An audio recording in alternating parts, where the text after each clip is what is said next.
giants. We've been talking about giants this week.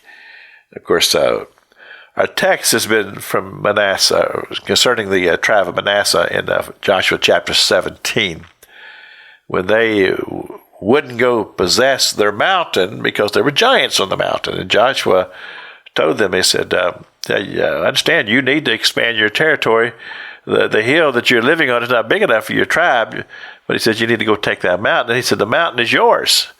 Go possess it. That's inheritance. He said, that's your inheritance. But they wouldn't go possess their inheritance because of the giants.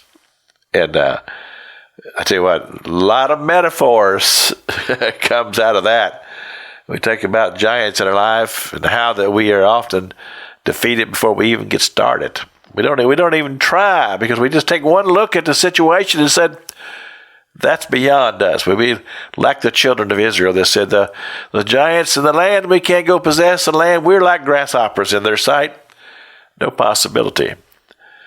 But then I read, and I talked about this yesterday, 2 Corinthians chapter 10, verse 4, for the weapons of our warfare are not carnal, but they are mighty through the pulling down of strongholds, through the defeating of giants in our lives.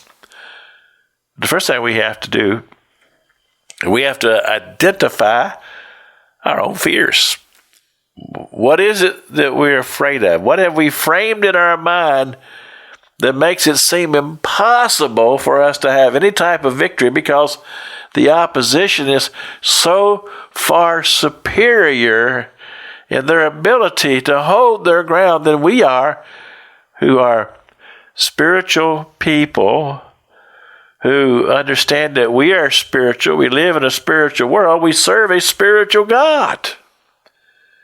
And the ability that we have to take it to a higher power and fight it on a higher plane. Well, say it this way. Do you understand that we are mighty through God, through the pulling down of strongholds, those areas where the enemy has become entrenched in our lives, and we're not seeing any victory. But I like this word that he uses, the Apostle Paul, in 2 Corinthians. He said, through the casting down of imaginations. Scripture tells us that we need to take control of our own mind and our own imaginations, how we view things, and the position that we put God in our own lives, our own ability to believe what Scripture tells us that God is. So I want to give you 5 things to leave you with this week. First of all, circumstances of life, put it in God's hands. Trust Him. That's number 2.